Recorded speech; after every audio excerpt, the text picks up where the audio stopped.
You like anime or the art style?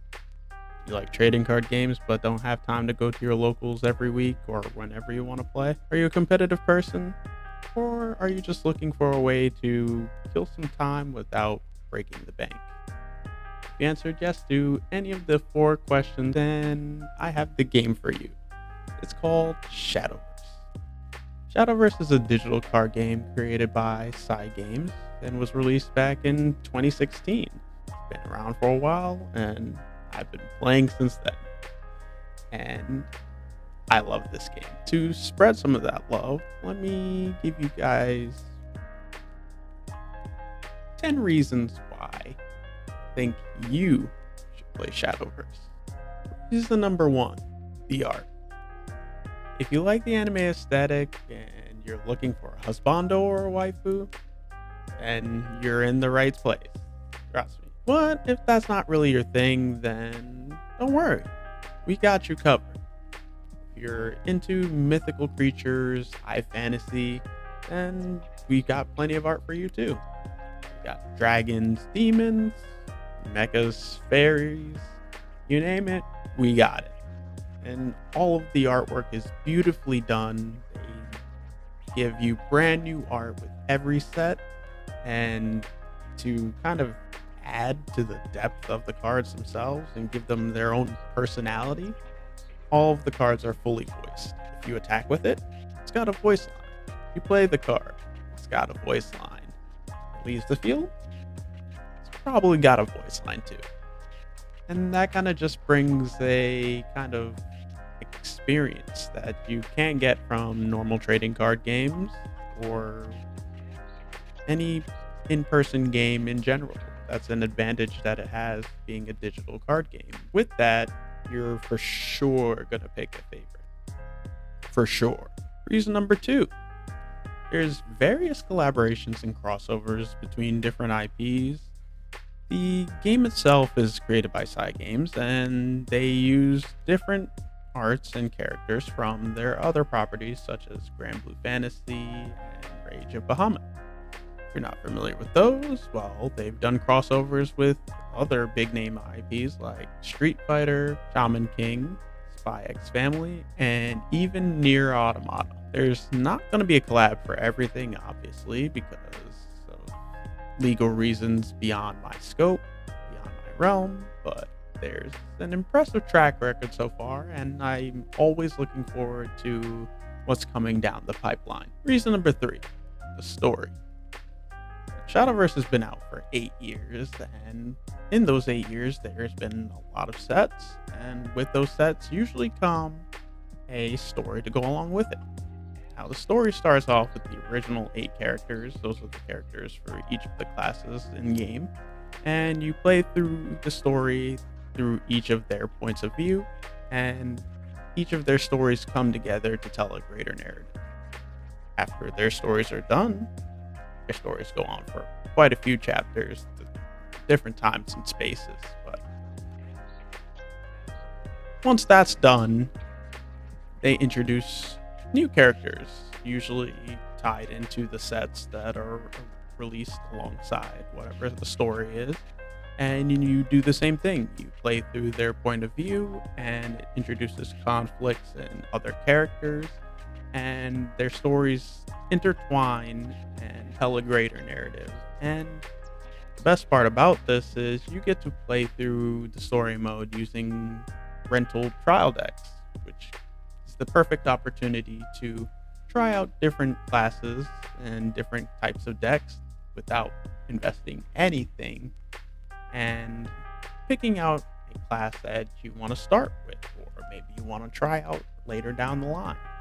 Either way, it's a good opportunity to get started, so I highly recommend that you start off with the story. Reason number four, it's portable. Now, I'm an avid card game player.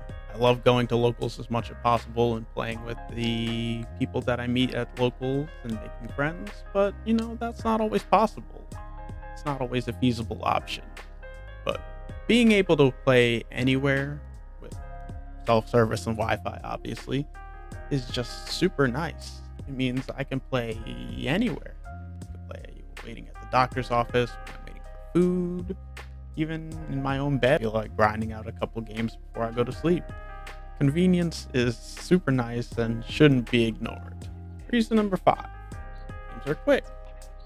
On average, most games last around 6 to 8 turns each, with your meaningful exchanges and the meat of the game happening in between turns 3 and 5. Most paper card games or board games last 30 minutes each, so Shadowverse being quick means you could fit 5 games in that span of time, because it's usually probably 5 to 10 minutes a game, and that's just perfect to do while you're waiting for something or even while you're multitasking. Reason number 6. Mechanically, the game's easy. You start the game with 0 play points. That's what you're going to be using to play the cards that are in the game. And every turn it naturally ticks up by 1, and you use that to pay your costs. You can play anything in your hand that's equal to or lower than the current number of active play points that you have.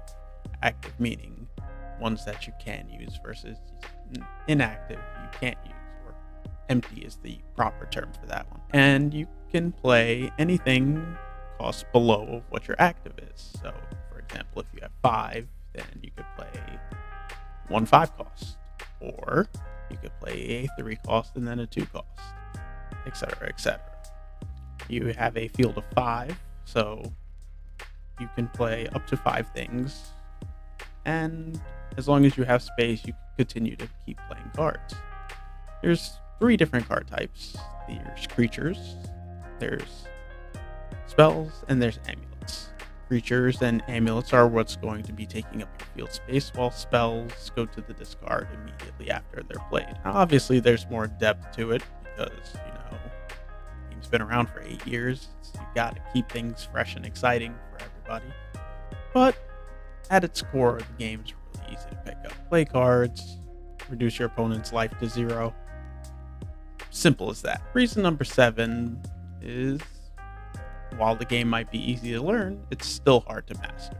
The game's very rewarding, and it feels very rewarding when you properly sequence your turns or you well time your plays.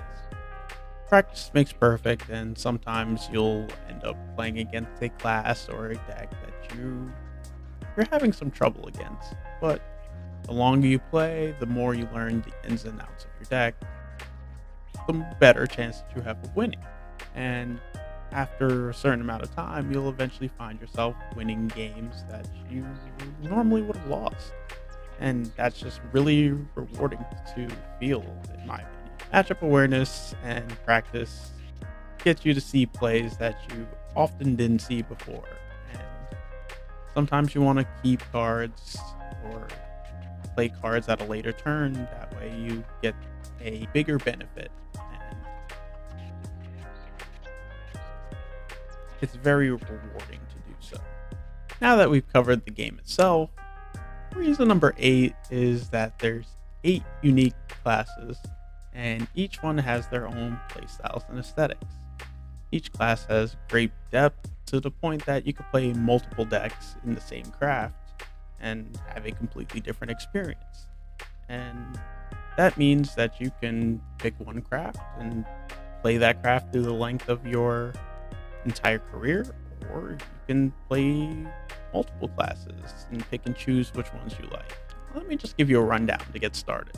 Forestcraft is a class with a very technical playstyle, specializing in using multiple cards per turn in order to create combos. And it's usually accompanied by nature-based art styles such as fairies, animals, bugs, and of course, you gotta have your princesses to charm. Swordcraft is a class focusing on the follower versus follower combat, trade into your opponent's followers. It's usually more aggressive, and it's centered around dealing a lot of damage quickly and maintaining dominance over the board. You'll usually find your ninjas, your pirates, knights, and other sword users in that craft. Runecraft is a spell-based class that often focuses on dealing damage through effects and playing a large number of spells. Earthright is another archetype that focuses more on generating amulets called Earth Sigils and using those as costs to get added bonuses. In Runecraft, you can expect to find your witches, your wizards, and various other magic-related creatures such as familiars and magical experiments / monstrosities. Dragoncraft is your big stompy class focused on boosting your play points through different cards and using those increased play points to play higher cost cards more often. Dragoncraft playstyles can be widely different, but they usually are big, high stat creatures. It being in the name, you're going to find mostly dragons, dragon riders, and some dragonkin, so some human dragonish things. Shadowcraft is a class centered around using your own followers and their destruction to your advantage. This includes using effects that gain added bonuses based on the number of cards that have been destroyed. Effects that activate when they're destroyed, or sacrificing followers from your field or hand and resummoning them throughout the course of the game. Shadowcraft typically consists of your skeletons, zombies, and your other dead / undead creatures. Bloodcraft is a class based around risk and reward. Many of the cards in the class deal damage to yourself in order to gain various benefits, such as when your life total is at 10 or below, you'll get an extra effect or a effect in general. Or once you dealt a certain number of damage to yourself over the course of the game. Bloodcraft is almost a parallel to Shadowcraft in the sense that Bloodcraft has the rest of the Halloween horrors such as vampires, demons, and succubi. Havencraft is a class with a focus on making the best offense out of a good defense. Amulets are frequently used in this class to summon strong followers or activate powerful effects, so players can make use of cards that destroy your amulets or heal yourself. You'll also typically find your cards that restore your defense. Now, this is usually accompanied with a holy-esque art style such as angels, priests, and other heavenly creatures and figures. Portalcraft is a futuristic class featuring robots, battleships, and many other sci-fi aesthetics. It has varied and versatile control and combo-based playstyles. Effects activate when a player has an even number of cards or an odd number of cards in their deck. So manipulating your own deck through drawing and adding cards can be critical. Some effects may also require specific followers such as artifacts and puppets and the cards that generate those cards. Reason number 9. There's multiple ways to play the game.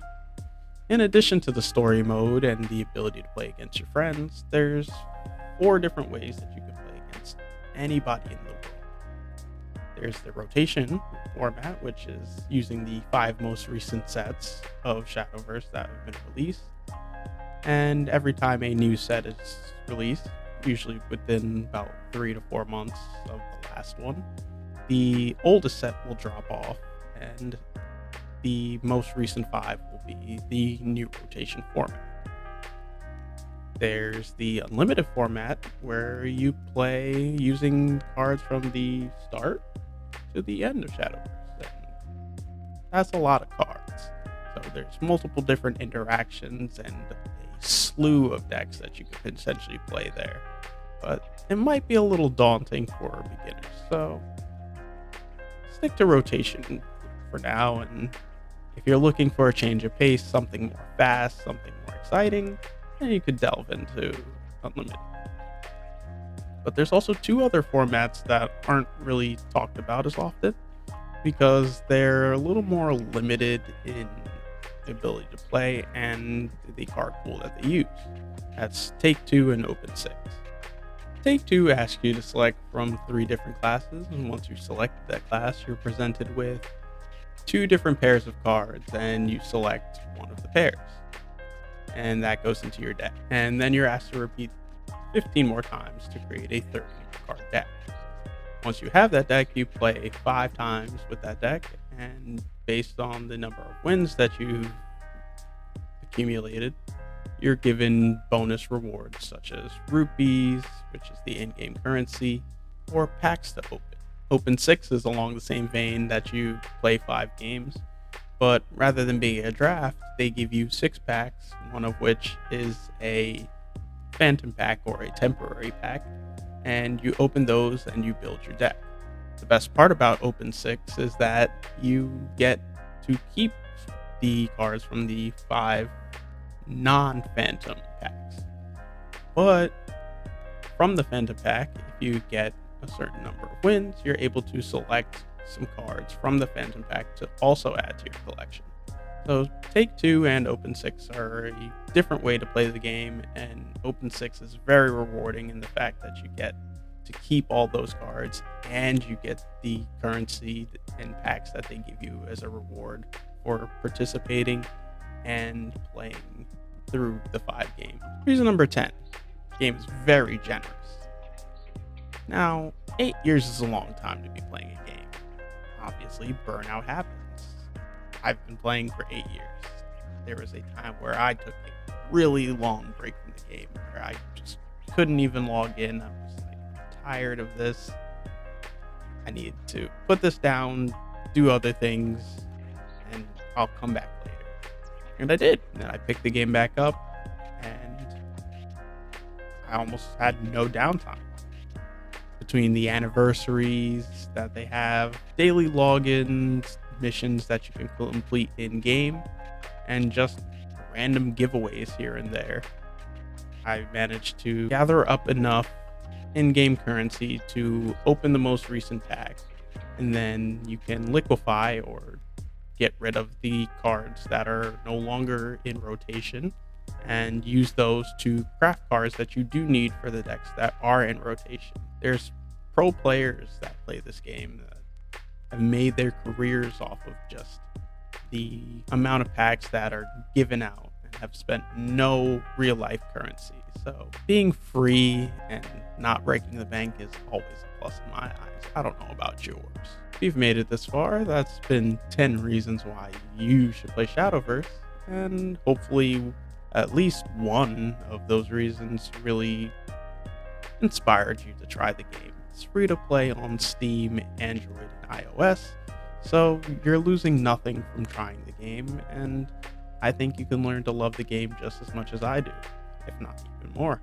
If you liked the video, please like, comment, and subscribe. It really shows support for the channel, and I'll be bringing more Shadowverse content down the pipeline. Thanks for watching. Peace.